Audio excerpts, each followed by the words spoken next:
got a lift to Johannesburg, and I moved, you know. Initially, I couldn't stay with my sister, and I knew that beforehand. She had a one-bedroom flat.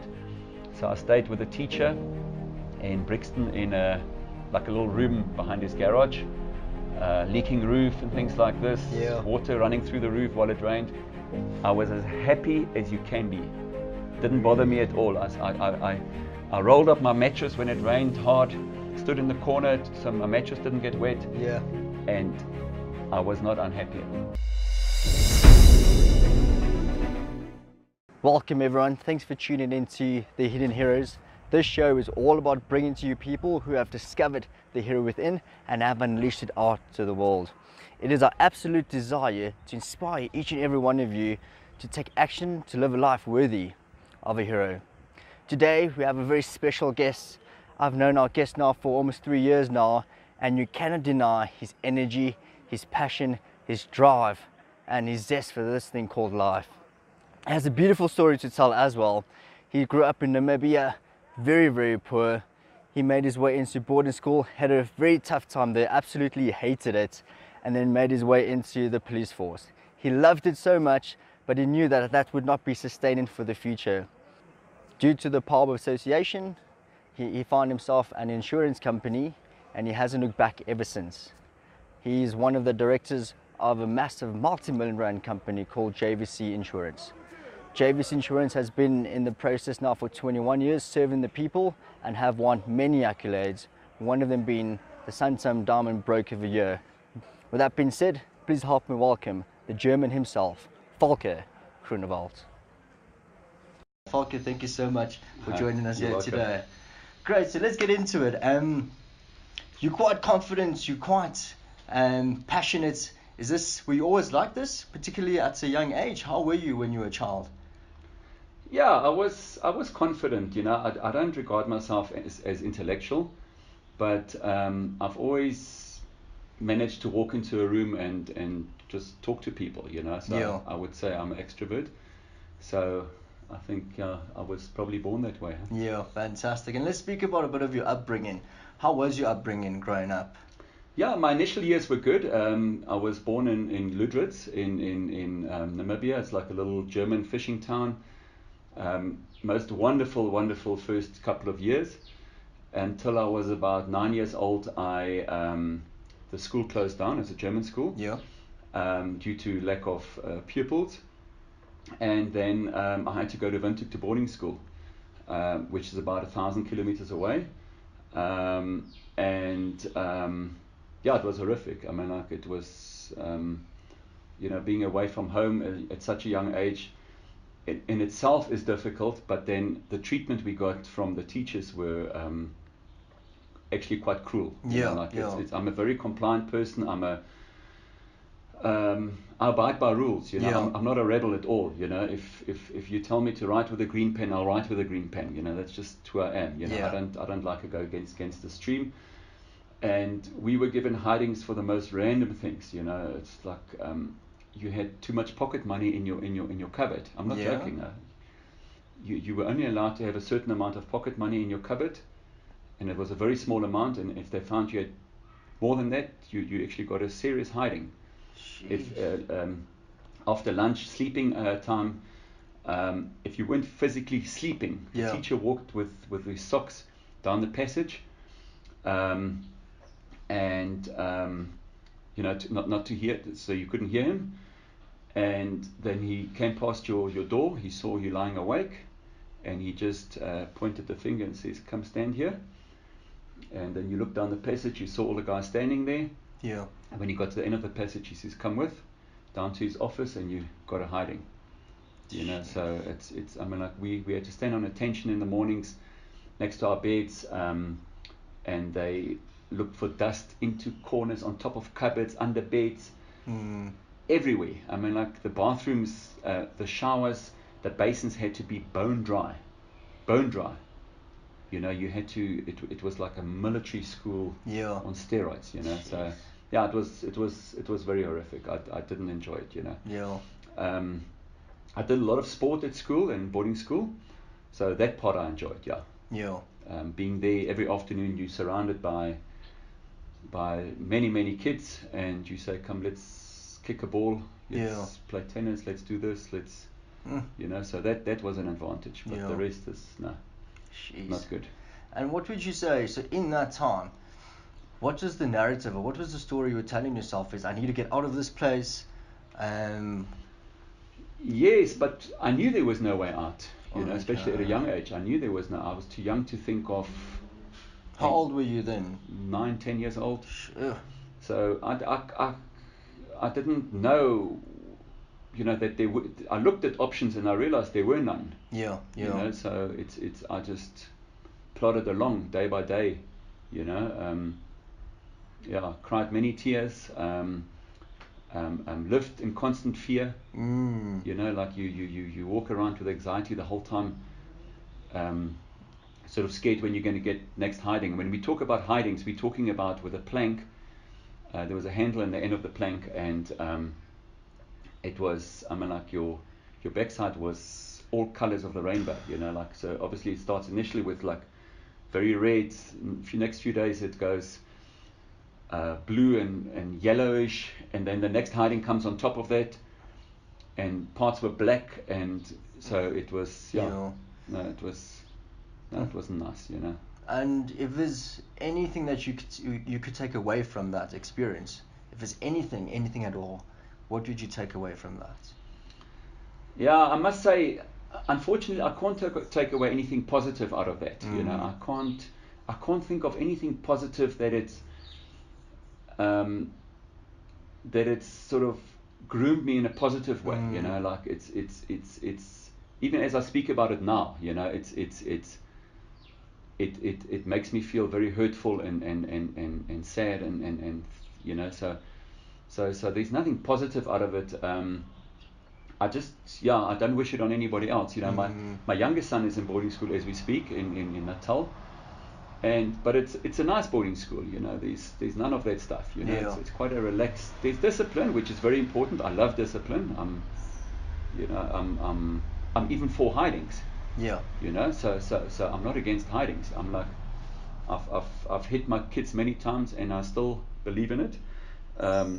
But the way we got hidings, and I would say for no reason, if I was really naughty, if I did something really wrong, by all means, yes, give the hiding. But to answer your question, what do I take out of that? I don't want anybody else to go through it. I would definitely prevent my kids of having to go through something similar. So, like I was saying, I think you come across as very passionate and very caring, and I think for me, I don't know if that was the experience. For me, that's something that I've noticed, that you're quite passionate. Would you say that's the reason, or one of the reasons why? Because you don't want to wish that on someone else?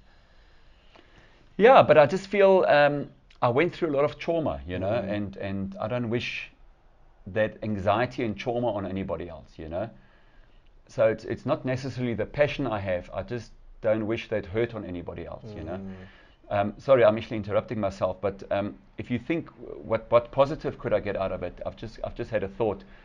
It made me very independent, from a very young age. I had bad tonsillitis, and I walked from the boarding school to the doctor. There was, I had to walk there, and I was sick.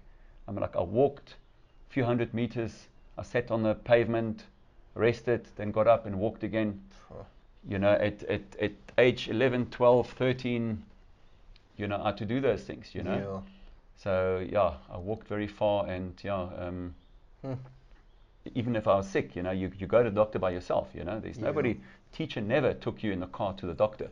And would you say today's generation, we're a lot more soft? Oh, totally. It's a big difference. Vast difference. And I speak about my own children, They grew up very sheltered,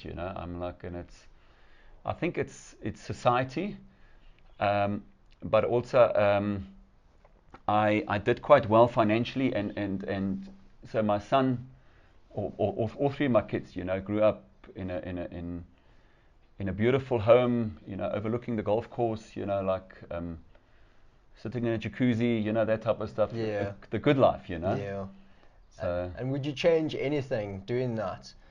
Do you think, is it a good thing to provide for your kids the thing that you haven't received when you're younger, or do you think, what's the balance in doing that? Yeah, I personally believe my success and what I gave to my children is a disadvantage to them. So yeah, I see, I've seen children come through, let's call it the good life, private schooling, cars, like really the good life, and they've still made their lives a success. But in general, I've seen more people that have gone through hardship and tougher lives, that have molded them better. So if I could rewind my life, I don't know if I would have done it different, and I'll tell you why I wouldn't have done it different.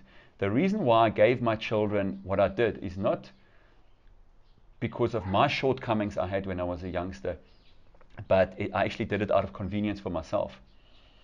So it was convenient for me to buy my children each a car when they turned 18, so I didn't have to transport them.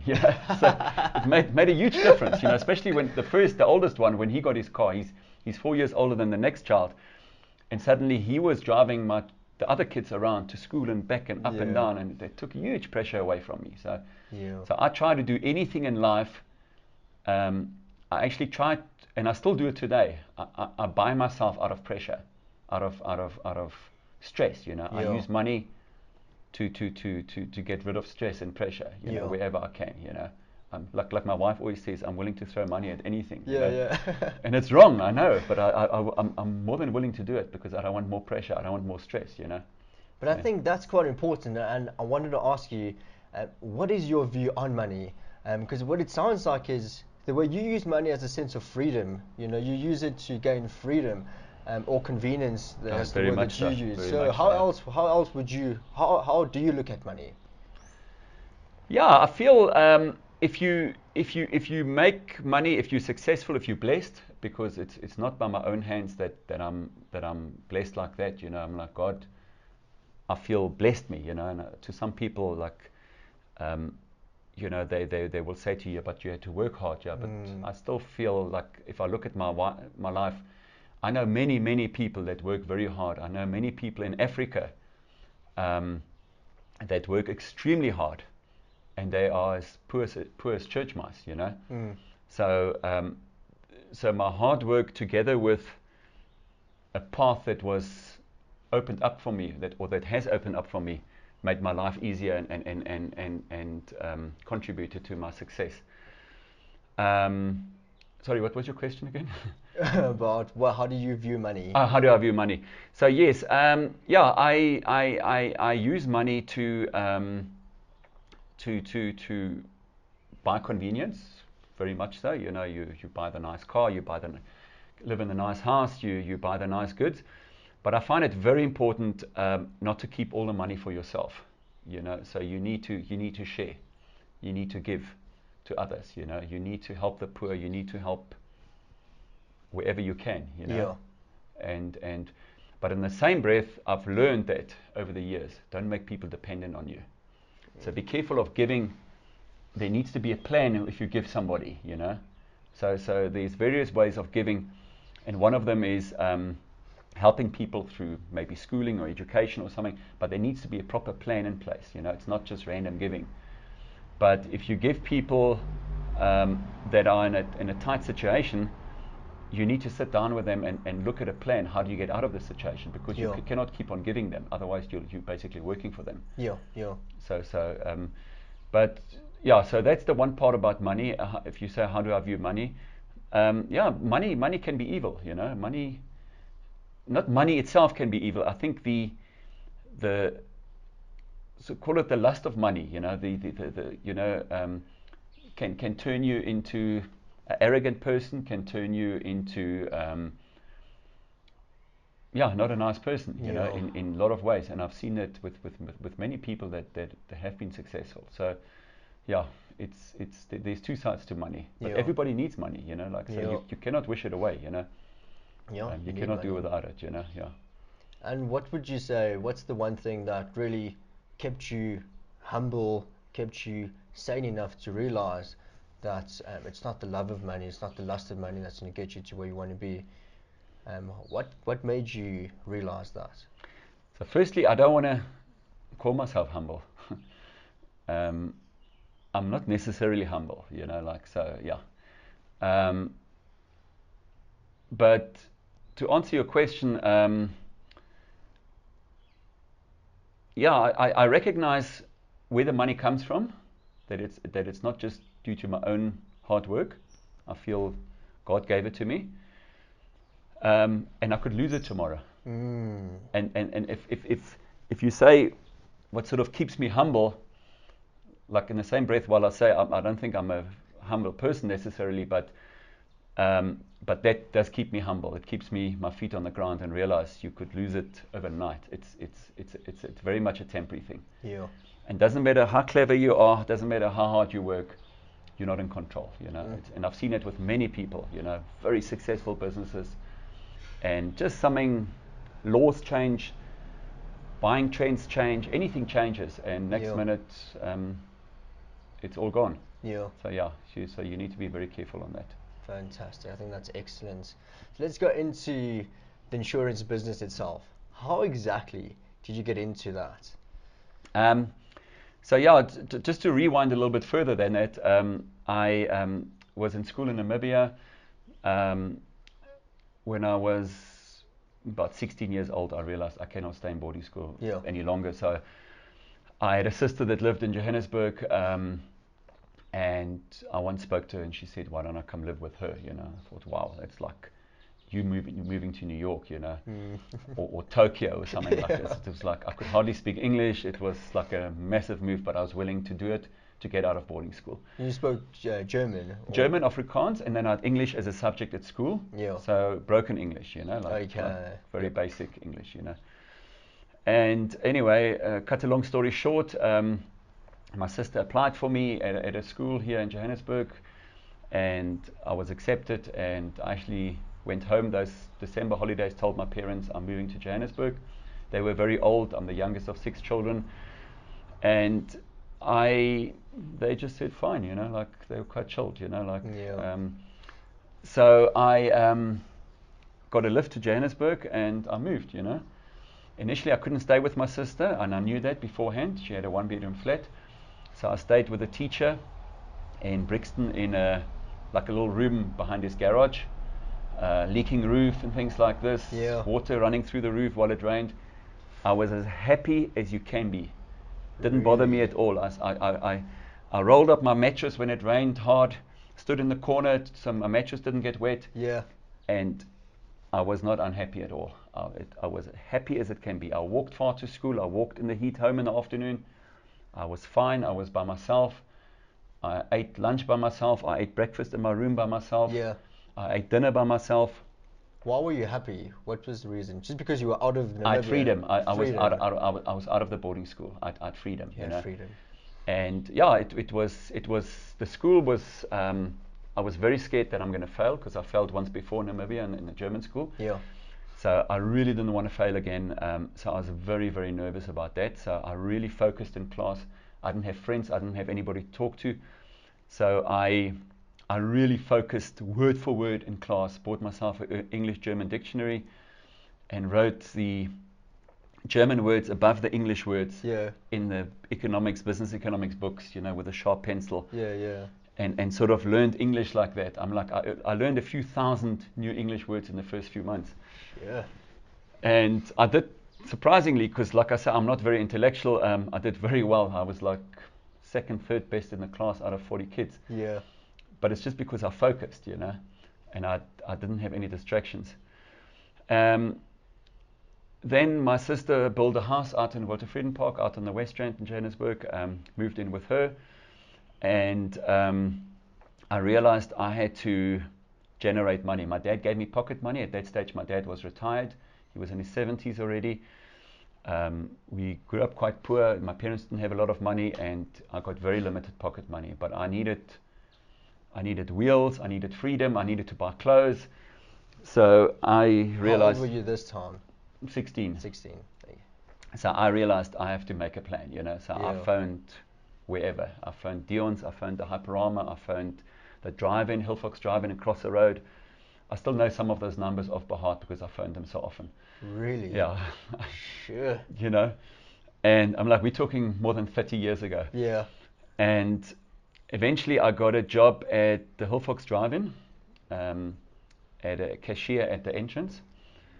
Every night 5 till 10, so 5 hours.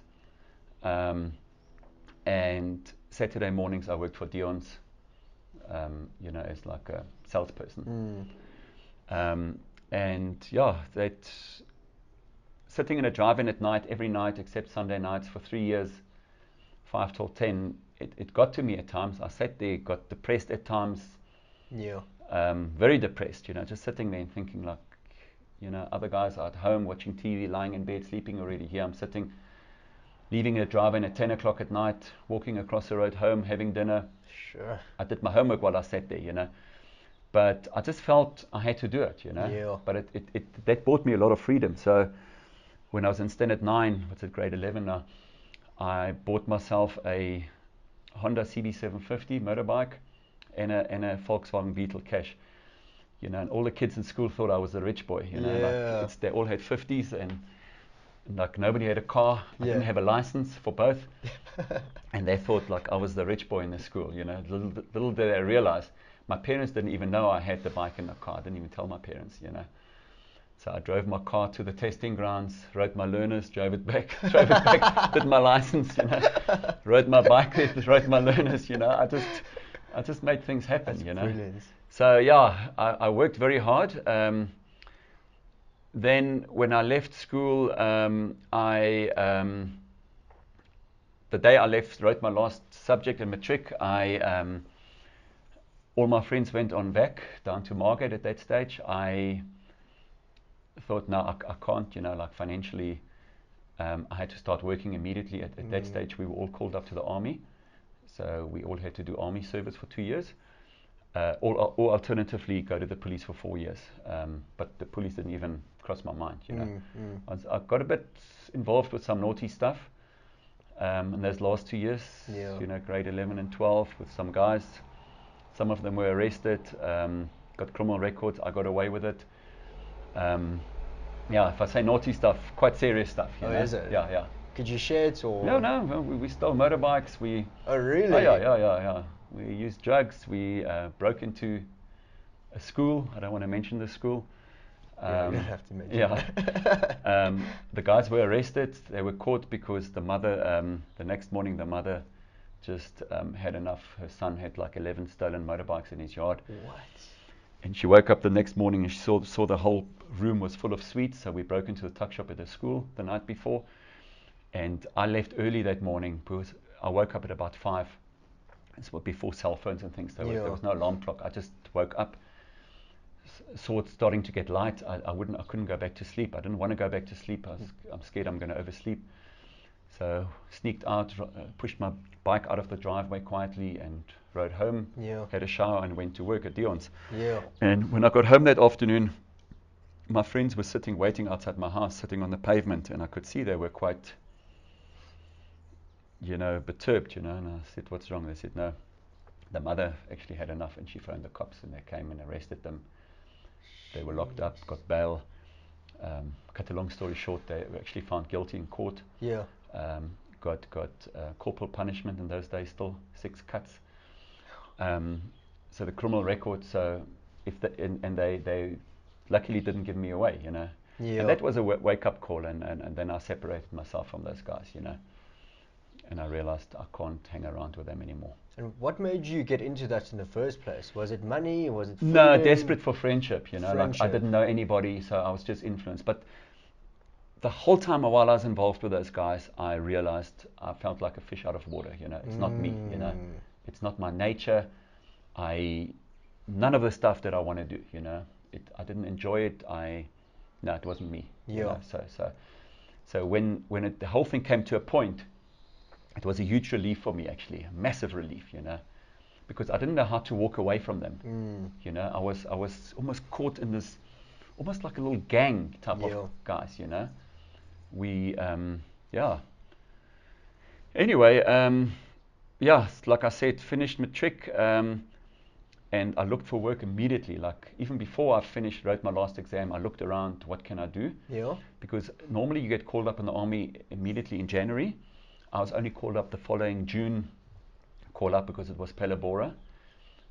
So Pelabora doesn't have a January call up because it's too hot in January. Okay. So you only go and do your basics in June. You start in June. Okay. So I had 6-7 months to kill, realizing I can't sit around. So I found a company in Florida on the West End in Johannesburg. They were an alarm company and they're selling house alarms. It was quite a new thing at that stage still. And so I had to go after hours from 6-7 at night till 8, door to door, and selling house alarms. You know, I found it extremely soul destroying. Sure. I'm like, I sometimes walk, knock, and then you sit on the pavement and you think to yourself, why am I doing this? Why do I have to do this? Is there nothing easier? There was nothing else around. Yeah. And you just got up and carried on knocking on doors, you know. And then I got the idea to go to a police station and find out who's been burgled. And that just paid off hugely, you know. So I went to the police station in Florida, and a very kind sergeant there initially was hesitant giving me the information, and I told him why and what, and then he agreed, and suddenly my sales went through the roof. And I outsold the whole team. I sold more alarms than the rest of the team together. But I wasn't willing to give my secret away. Yeah, you know? yeah.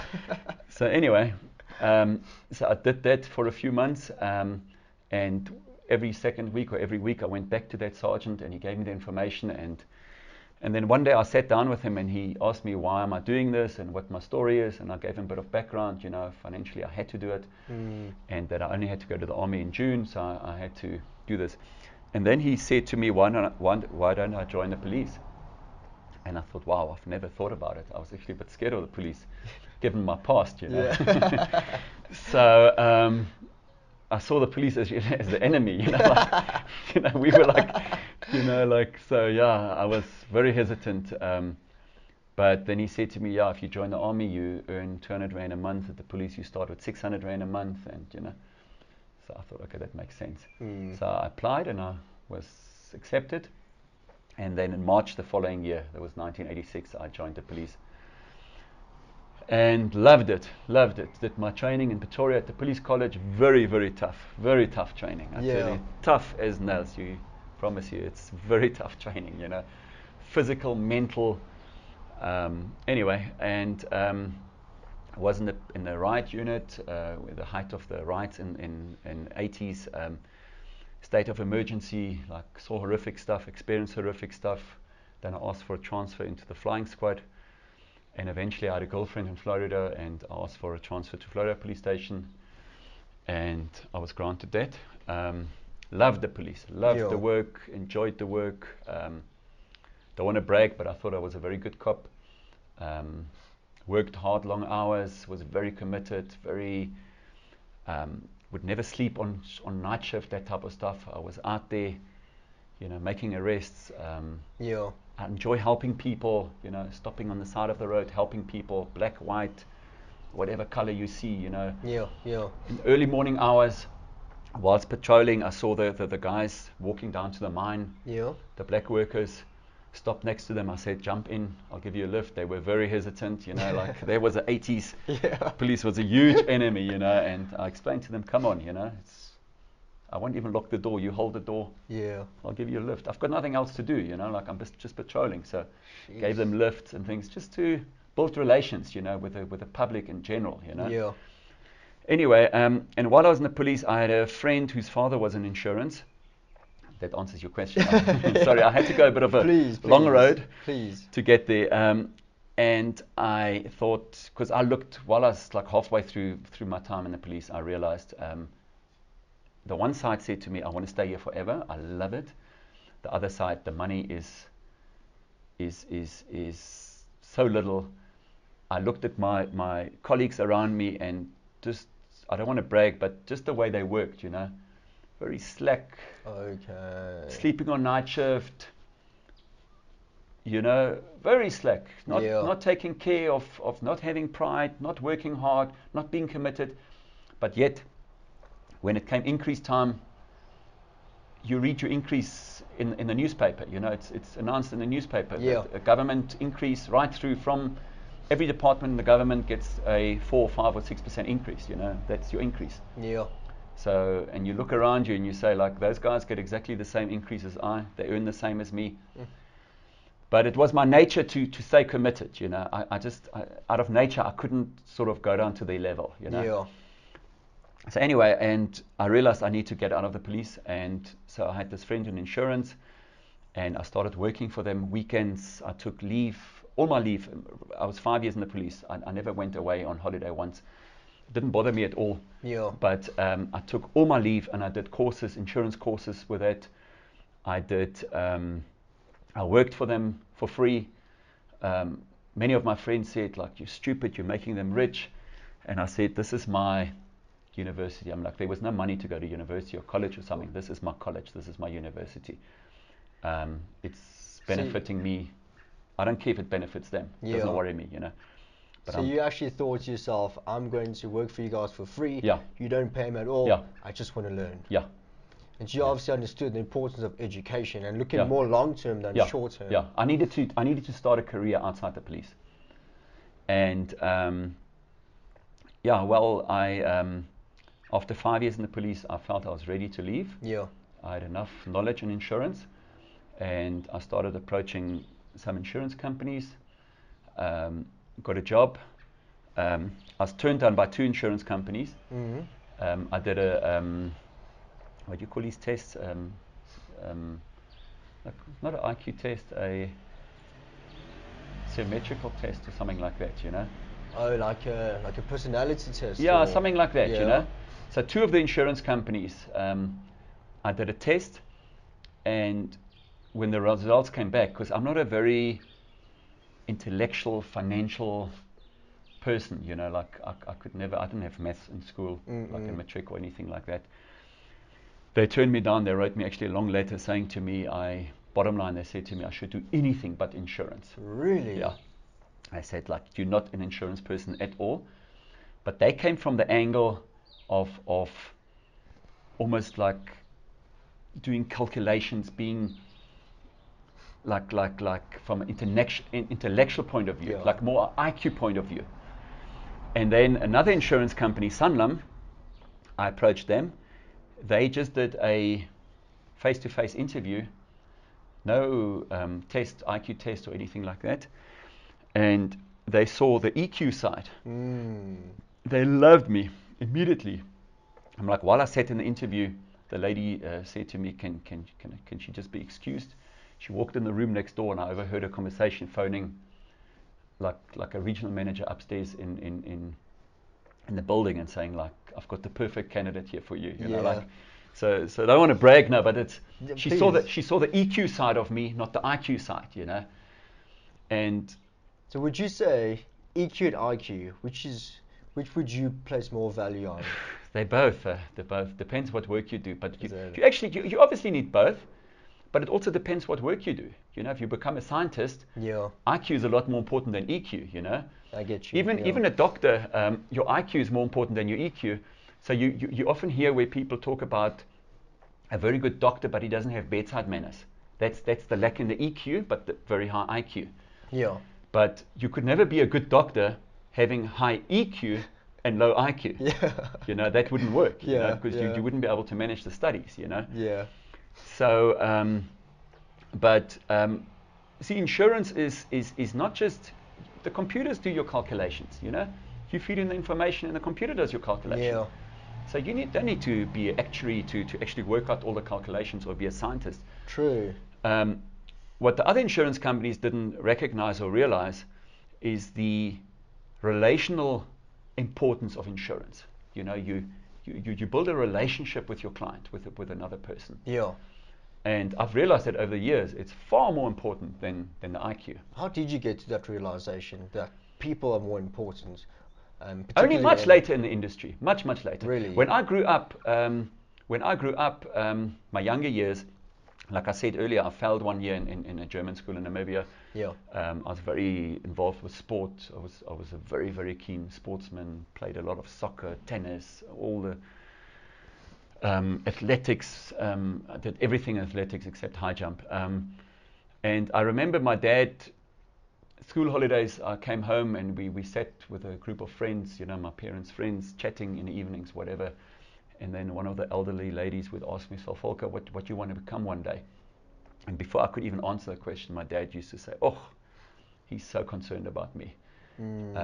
Because I've got two left hands, meaning I'm not a mechanical person. I can't work with my hands. I'm not good with hands working, doing anything mechanically or anything like that.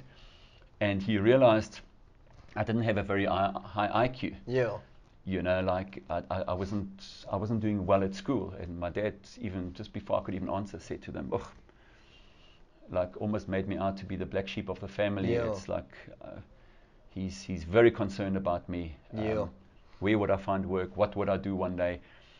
And so it got to me at times, but I just looked past that, And only many years later did I realize my two qualities are actually EQ and very hard work.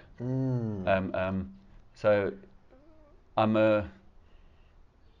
don't want to brag now, but I always say I've actually regret that I've worked so hard in my life. I just got involved in a pattern and, but yeah. I think I would be able to get a gold medal in the Olympics for hard work, So yeah. But before we carry on, let's speak about that. Why do you regret working too hard? Because a lot of people feel that's what they need to do, and you say no, you regret working hard. Why? The hard work got me involved in a machine, in a pattern, and I built a big client base in insurance, and business is going very well, So it's really nice. It's an annuity income, meaning you automatically get an income every month out of your client base. I do short-term insurance, you insure assets and things like this. So as the people pay their premium on the first, by the third, my commission is in my account, So there's no money's outstanding. You don't wait for money.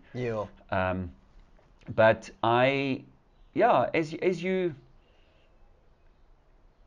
as you become more successful, you acquire more stuff. You just get involved in this big machine, and you almost cannot step out of it anymore. Okay. It's just one big machine. Do you almost feel like you're almost in a trap? In a trap, spot on. We actually once had, many years ago. You're gonna laugh on this one, huh? Yeah.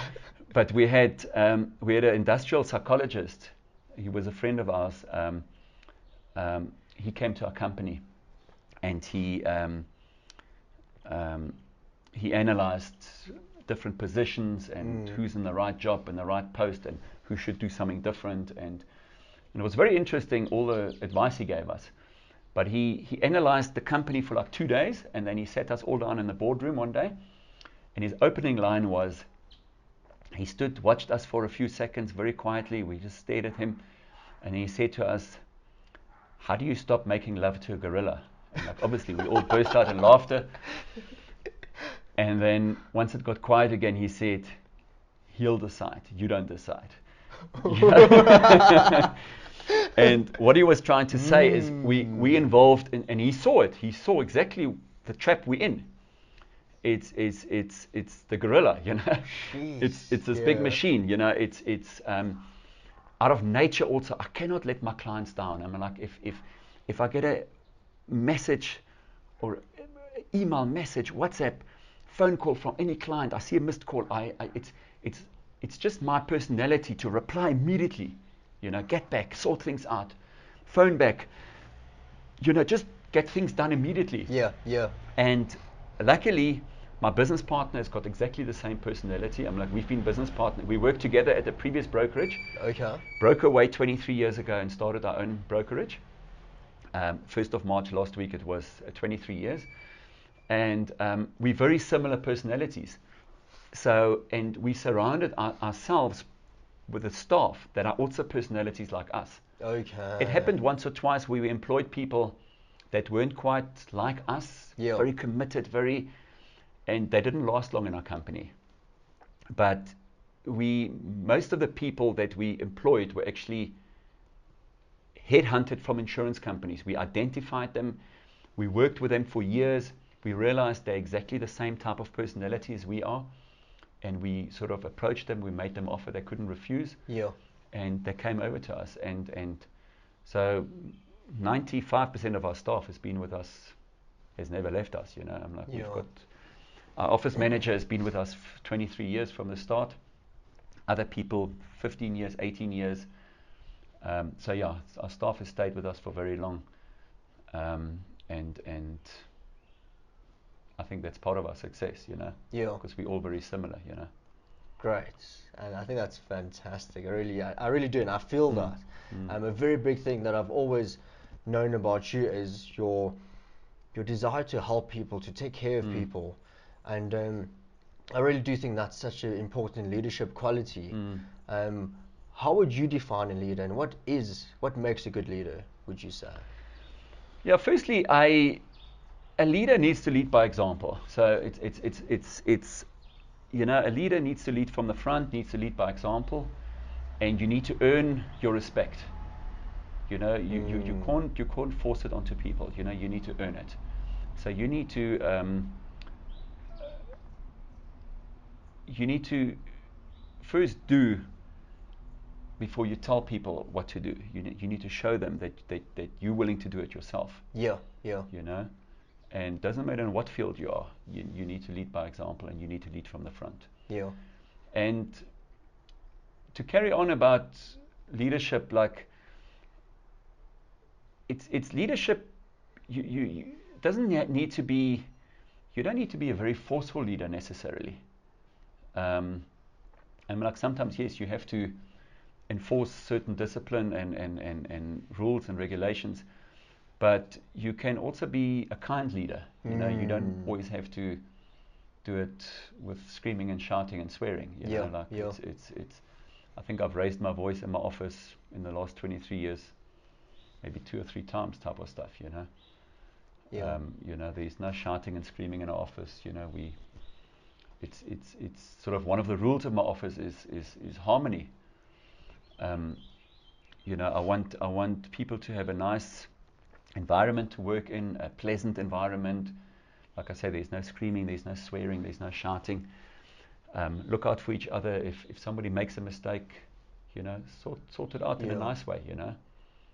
Definitely, and I think it's so evident with you. It starts with you as the head of the company, and it sort of ripples down throughout the business, the employees, and so as you go, so will everyone else go. And I think that's so important. As a leader, you need to become whatever it is that you want the business to have, and then eventually everyone else will become that itself over there. I think that's fantastic. And speaking about speaking about leadership, did you have any role models that you looked up to, that you followed, whether it been leader or anything? How did you, what vision did you have of yourself? Not really, you know, like I didn't. It's just, I don't regard myself necessarily as a good leader. I also don't mind being led. So I don't mind being submit myself under. So basically, my leadership comes out of an angle where I walk into any situation, doesn't matter where I am, and if I walk onto a soccer pitch or wherever, and I see somebody is leading, somebody's getting up and organizing the team, I'll stand back and I'll immediately fall in underneath and submit and follow whoever is leading. But as soon as I see there's no leadership, like I've just been on a church camp this last weekend, and we were hanging around. There were some new guys in the church. I could see they were a bit lost. They were hanging around, and there's a big group on that camp. It's like just a men's camp, you know. They went surfing and they left sort of the rest of the guys just hanging around in the camp, and I saw there was no real leadership or control, and then I just took the bull by the horns. I took out a soccer ball. I said, "Come, guys." And some guys were hesitant. "Yeah, I'm not good at soccer." This, I said, "No, come. It's not a choice. Come. Let's go. We're going to the beach." I made soccer goals. I said, "Come. We're having fun. We're playing soccer." And then afterwards, an hour or two later, I saw there was a beach volleyball pitch. I said, "Come, guys. Join in. Let's play beach volleyball." And again, some guys, "Nah." I said, "Come. It's not a choice. We're playing." And we had so much fun. Like those guys. I think, hadn't I done that, those guys would have left that camp quite hurt and bitter that they weren't cared for and looked after. And so there I took leadership. But then in the evenings, there was a formal program, and I did not even try to lead. I mean, as a matter of fact, the opposite. I very quietly submit myself underneath, sit there, and don't say a word. So I've got the two angles to myself. But like I say, to repeat, I only lead out of necessity if I see there's a volume, if there's a gap, Otherwise I don't. I think that's brilliant. I really do, because it's the contrast of knowing when to lead and when not to lead, and just allow things to happen as it is. And I think most people feel they need to lead every time, and not giving them because I think giving them the freedom to also explore and allow themselves to be free is a form of leadership in and of itself. But you don't have to lead by physically telling them what to do all the time. I think that's brilliant. Like, sorry, just please. My wife Di, we plan holidays and things like this, and she loves to. Well, I don't know if she loves to, but but she does it, She does all the planning, She does the bookings, the planning, and every now and then she bounces a few things off me. And I'm quite easy, I say, "No, anything goes, it's fine, this or that, And a few days before we leave, whether it's overseas or wherever, people will ask me, like, where we're going, where we're staying, and I say to them, I don't know. I really don't know, It's all been taken care of, I trust, if I trust people, so I can be a control freak, especially in the office a bit, but, to make sure the job gets done right. But as soon as I trust somebody and I see they do it, then I let go and say So anyway, that's just part of the leadership. Like it can actually become almost dangerous where I sit back completely. Oh yeah. And like I don't even know where we're going, type of stuff, Fantastic. And let's actually speak about Di for a bit. So I've known Di also for quite a few years now, and she's very, very strong, also very active, loves life. I'm thinking about someone that's trying to find their lifetime partner, or someone that really wants to get into a relationship. What advice would you give to that person looking for love? Firstly, lot of I met down at blind date, so it's just by chance, like it's chance. You can call it chance, you can call it luck, you can call it God's blessings over my life.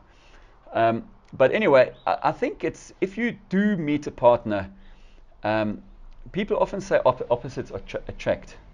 I find that the biggest lie. It's be careful of that. I totally agree. It's so Di and I realized very early in our relationship that we have a lot in common. We like the same movies. We like not music. I like a bit older music, She calls me a bit of a grandfather when I like my music in the 70s, a little bit older. But there's some music we like, 80s and 90s is overlapped. But we enjoy the same holidays. We enjoy the same sports activities. So we do a lot together, really a lot, all the time, So it's So similarity. So if you can get something in common, you have something in common. I definitely think you must have quite a bit in common, Also, you need to your principles in life and things like this. You must have, similar. Otherwise, you're going to go in different directions, So rather call it early in your relationship, rather call it than try and force it.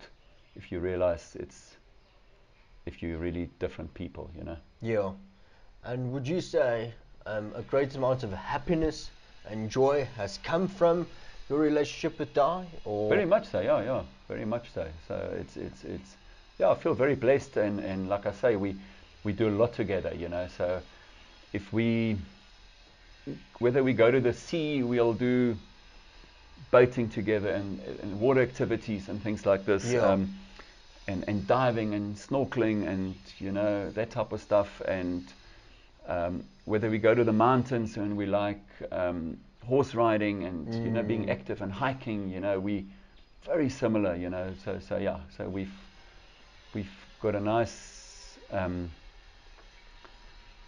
we've got a lot of photo albums to show what we've done. Excellent. And yeah, so we've had a lot of good times together. Yeah, we like the same food, the same wine, the same restaurants, the same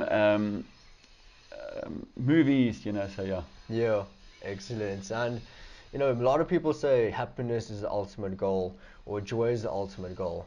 What did you say? What is the ultimate goal for you, and have you reached that goal? Yeah, but see, happiness is you know, like pursuit of happiness, one needs to be careful of. You know, you need to look within, obviously, you know, for happiness. But you also need to be satisfied with sometimes with what you have, you know. I see that a lot, and even myself at times, but with a lot of other people, I can see they always want the next thing, you know. And sometimes you need to just relax, you know, like I've said to you, be careful of test driving cars, you know, you know, like be careful of just walking into a showroom and test driving that expensive car. Once you got a taste of it, now you constantly got that need to have it. Yeah. And you're going to try and force it with residual and payment plans that you can't afford and things like this, you know. Yeah. So just look at what you got and work with it, you know. Yeah. And would you say, are you your happiest you've ever been right now? Or do you feel as if in the years to come you'll get to that point? I'm quite happy. For many years I've been happy and satisfied with what I've got, and like I said, I feel very blessed with what I've got. Yeah. But there's also a side of me that like I just touched on earlier about my work. I love my work. I really love my work and I enjoy it. But I went through a bad patch. I'm 53 now, so when I turned around about 50, where I hit a bit of a wall, and I didn't know what it was. You know, I sort of got depressed, and I had no energy. And I used to have, my wife calls me the Energizer Bunny. You know, like I used to jump up in the morning, want to go to gym, do stuff. You know, and suddenly I had no energy. I got out of bed, stood there for a while, and fell back onto my bed. I couldn't do anything. So eventually went from like 2 different doctors, and I sort of diagnosed with burnout, you know, and I've just felt, or what not felt, I've just put in too much. Yeah. And I've actually burnt out, you know. So my hormone levels were low, testosterone was low. So I went into medication to enhance those things, you know. Yeah. And yeah, so I'm back there, you know. Yeah. But I've realized one thing after that episode. My tolerance for stress is not quite where it used to be. Okay. I used to be able to tolerate stress.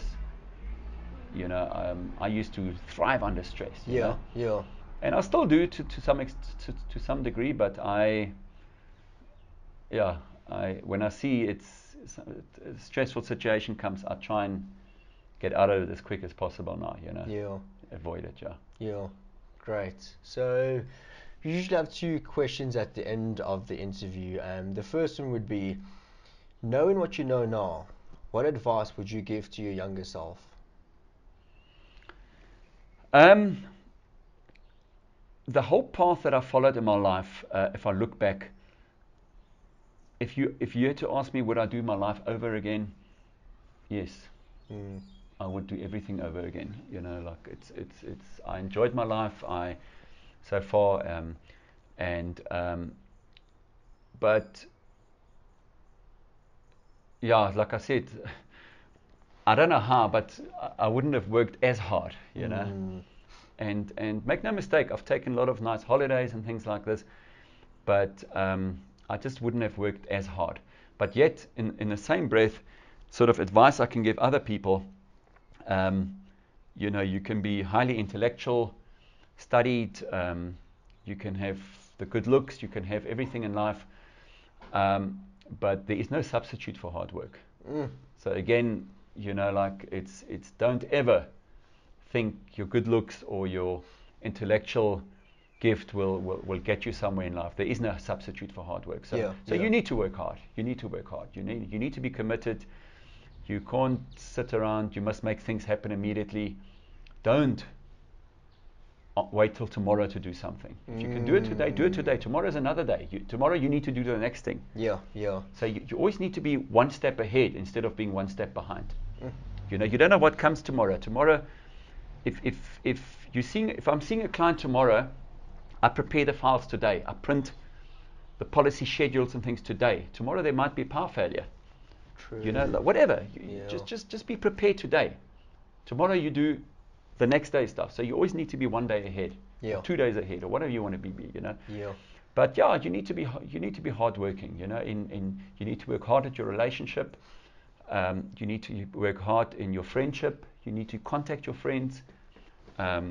You know, and even if they don't contact you regularly, you need to phone them. You need to make contact with them. You need to be, you know, like I say, with your children, with friends, with family.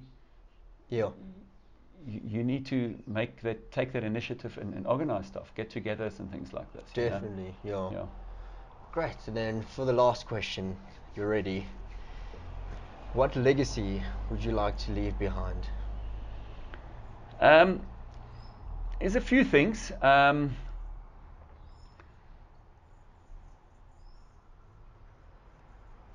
One of them is a legacy of hard work. Be honest in life. You know, watch out for falling into the trap of dishonesty, being deceitful, crime, you know, all of that stuff. You know, stay away from all of that stuff. You know, stay away from drugs and watch out for alcohol, that type of stuff. I do drink. I drink my beers, my wine and things. But that trap of getting sucked into something, watch out for that. You know, watch out for bad friends. But legacy of hard work. And if I say hard work, it's not just hard work at work. Like I said just now, it's hard work, working hard at your relationship. You know, making many times. My wife says, "Let's go to movies," and I don't feel like going to movies, but I make an effort. I go to movies. You know.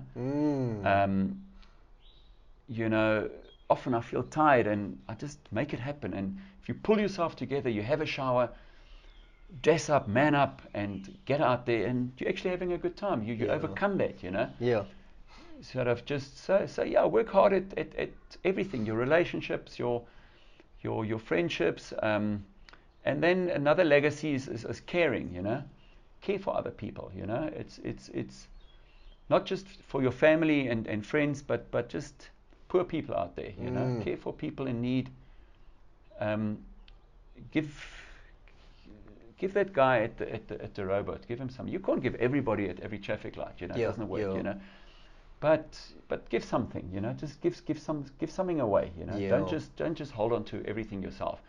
And by giving, I don't just mean money. You can give time, you can give effort, you can give energy. You know, chat to that guy at the traffic light, you know. Look him in the eyes and say to him, "How's it, buddy? How you doing?" You know? Sorry, I can't give everybody, but I'm thinking of you, you know. You know, like if you're seeing the lady walking on the side of the road carrying stuff, at times, stop. Give her a lift and say, "Where are you going? What can I do for you?" You know, that type of stuff, you know. That's big. That's big. I think everybody should do that, you know. And I think we don't do that enough, especially in South Africa, because we're very apprehensive and very scared. I think we need to, you know, give it the benefit of the doubt and trust ourselves. And quite right. And to give. I'm very aware of picking up any hitchhiker or something like that, you know. So I'm quite discerning when it comes to like who do you just pick up and things like this. Make no mistake. But yeah, just try somewhere. Just give something back, you know. Perfect. Yeah. Contribution. Yeah. Perfect. Yeah, contribute to the environment. Don't be a taker in life, you know. Give. You know, give to the environment, give to society, give to nature. You know, just do your part. Recycling, anything. Just do your part. Everything. Every little bit helps, you know. Imagine everybody gives their part in everything around you. Yeah. You know, be a good neighbor, be kind, be nice. Just give, you know. Yeah. Perfect. Volker, thank you so much for doing this interview. Welcome. I thoroughly enjoyed it, and I'm sure our viewers have enjoyed it as well.